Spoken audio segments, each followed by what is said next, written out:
I had a patient named Robert come to see me at 67. He was a retired engineer, and he had decided 2 years before that he was going to be serious about his health. Every single morning at 6:30, rain or shine, he was out the door for 45 minutes, same route, same pace, completely committed. By all appearances, Robert was doing everything right.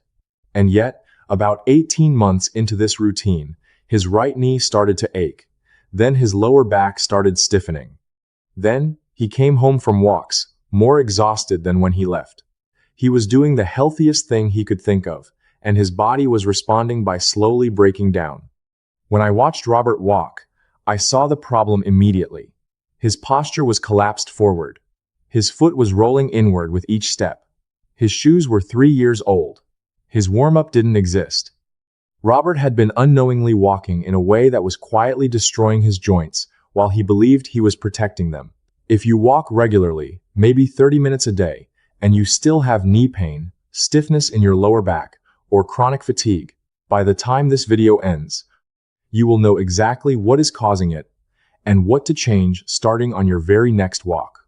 If you recognize yourself in Robert's story, subscribe to The Healthy Habit. This channel exists because you deserve clear, honest health information.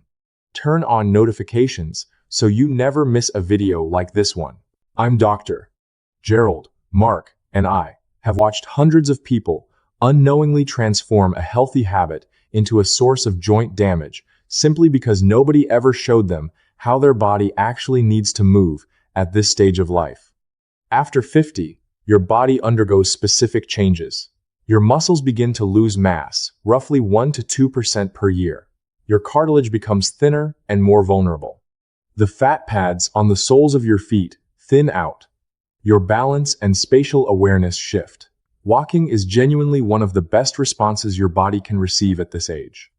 Research confirms that people over 50 who walk regularly have significantly lower rates of heart disease, type 2 diabetes, cognitive decline, and bone loss. But here is what nobody tells you. Those benefits only appear when the walking itself is done correctly. Most people assume that if walking is good, then any walking will simply be more good. That assumption costs them years of unnecessary pain. Your body after 50 is like a precision instrument that has been running for decades. Everything still works, but the tolerances have changed. Think of it this way. Imagine keeping a door hinge working smoothly, but instead of moving it in a clean arc, you repeatedly jam it at the wrong angle. The hinge will eventually wear out. That is what happens inside your knees, hips, and lower back when walking mechanics are off. After 50, your muscles, cartilage, and blood vessels operate with less tolerance for error than they did at 30. The same mistake your body forgave at 35 will generate real damage at 55. That is why these mistakes matter now. Mistake number 1.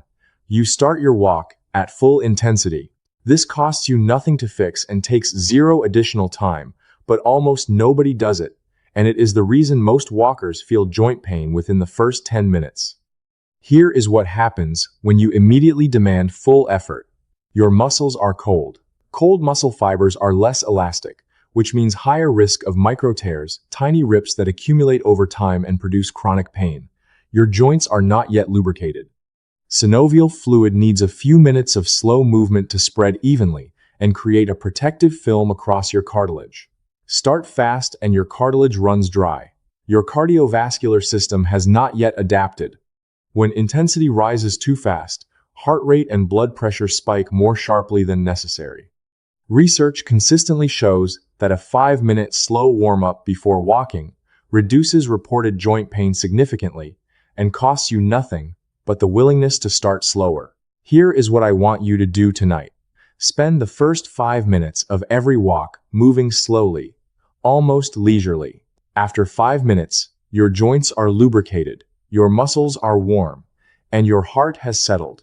Now you can pick up the pace. Mistake number 2. Your posture while walking. Wrong walking posture is quietly destroying your spine, compressing your lungs, and overloading your neck. Your head weighs approximately 11 pounds.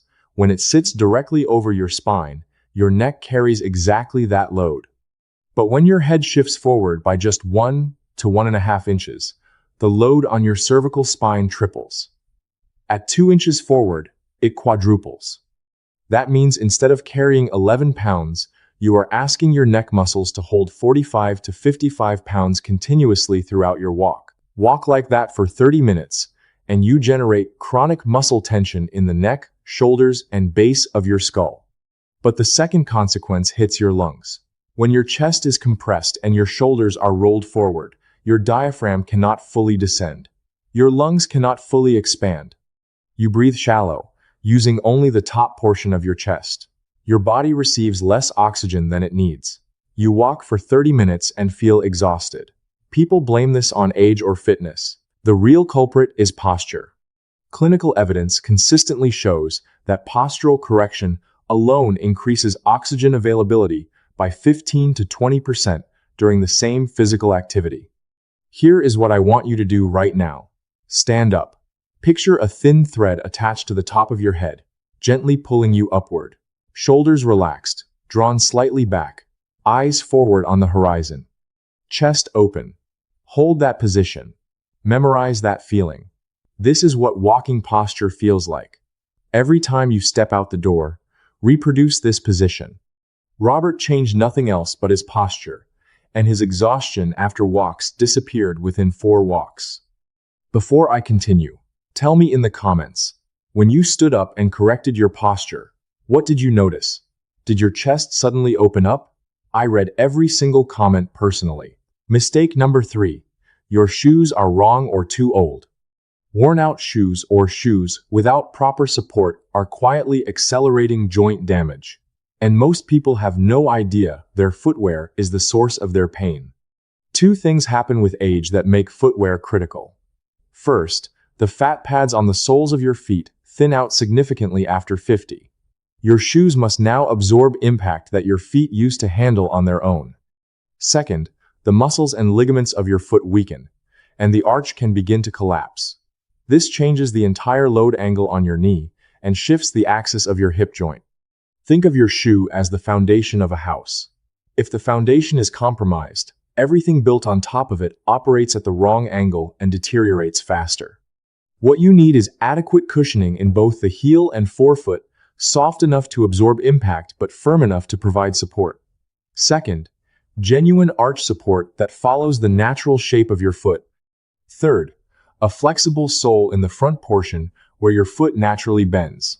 The cushioning materials in the midsole lose their shock-absorbing properties long before the shoe looks worn. If you walk regularly, replace your walking shoes approximately once a year. This is one of the highest return investments you can make in joint health. Pick up your walking shoes right now and look at the soles.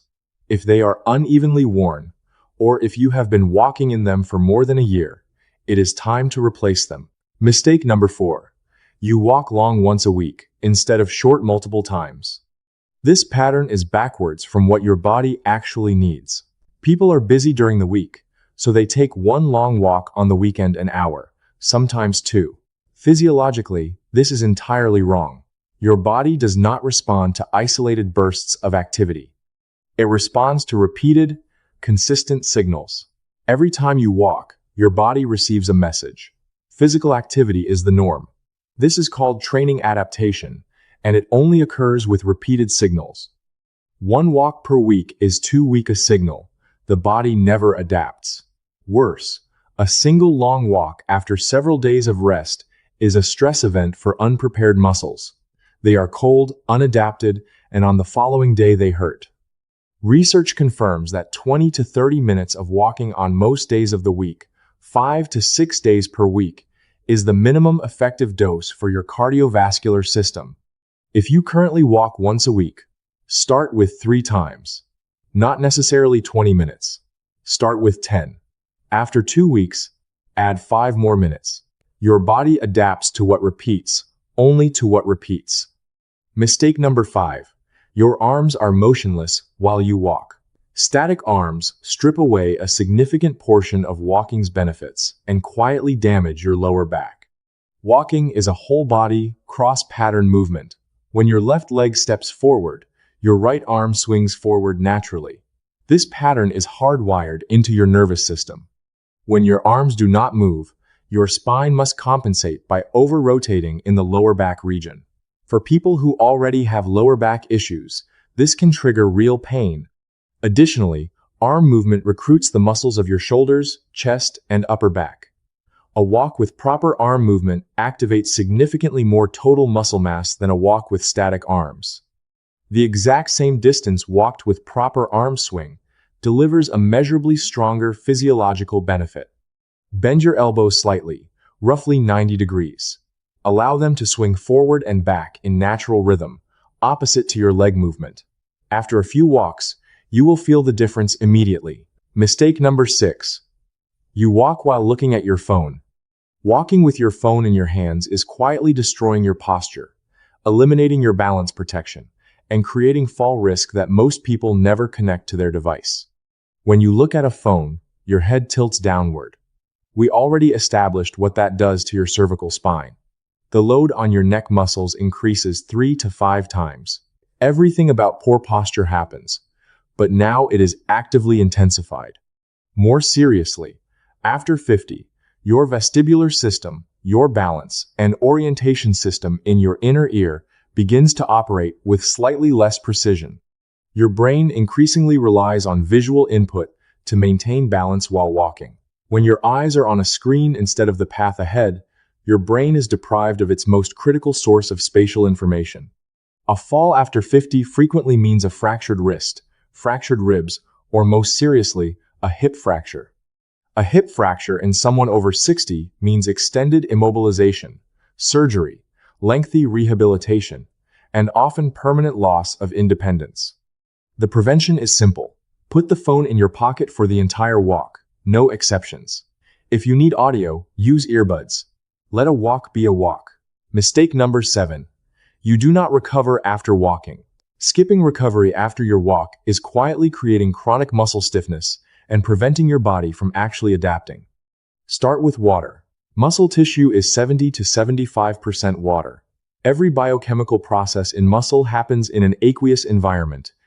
Even mild dehydration measurably reduces muscle elasticity, slows recovery, and increases the risk of cramping. After a walk, drink a glass of water. During walking, your muscles work in a shortening mode. They contract repeatedly. Without stretching afterward, they remain slightly shortened. Over time, this accumulates. Muscles become tight and rigid. 5 minutes of gentle stretching after every walk prevents this entirely. Many people reason that if walking is good, more walking is better. That is not how adaptation works. Your body does not adapt during exercise. It adapts during recovery. 1 to 2 rest days per week is not laziness. It is the correct protocol. Think of your walk not as an isolated exercise, but as part of a system. Movement, water, stretching, rest. Only as a complete system does it produce durable, long-term results. Working with people on exactly this issue, I put together something I call the Walking Audit. This is the clearest way to take everything we just covered and turn it into something you can actually use every single day. The Walking Audit has 4 parts. First, assess your current pattern. How often you walk. How long. What time of day. Second, identify which of the 7 mistakes you are currently doing. Third, pick one single mistake to correct first. Fourth, track what changes in how you feel over the next 2 weeks. 1 pattern. 1 problem. 1 solution. 1 result. This is how change actually happens. Here is exactly what I want you to do, starting with your very next walk. First, implement the 5-minute slow start rule without exception. The first 5 minutes of every walk, move slowly. Second, check your posture right now. Stand up, straighten your spine, draw your head gently upward, release your shoulders, ease them slightly back. This is what correct walking posture feels like. Third, look at your walking shoes today. If you have been wearing them for more than a year, or if the soles are wearing unevenly, replace them. Fourth, change your walking frequency. If you are currently walking once or twice per week, commit to walking 5 to 6 times per week. Start with 3 times if that feels more realistic. Fifth, let your arms move naturally throughout every walk. Bend your elbows slightly, and allow them to swing in rhythm with your legs. Sixth, phone stays in your pocket for the entire walk. No exceptions. Seventh, after every single walk, drink a glass of water and do 5 minutes of gentle stretching. I promised you an explanation of why Robert was getting worse instead of better, despite walking every single day, and I have delivered that completely. You now know exactly which mistakes are most common, why they matter after 50, and what to change starting today. You have a named framework, the walking audit that belongs to you. Walking at this stage of your life is not a small thing. It is how you stay independent. It is how you stay present. What you do with your next walk matters more than most people realize. You arrived here, uncertain about something you do almost every day. You are leaving with a clear framework, 7 specific corrections you can implement immediately, and a much deeper understanding of how your body actually responds to movement. Most people will never have this. You do now. I want you to share this video with one specific person in your life, someone you care about who walks regularly, someone who might be unknowingly repeating one of these 7 mistakes.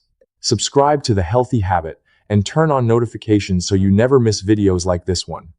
Tell me in the comments, which one of these 7 mistakes are you starting with? Just name it. I read every single one.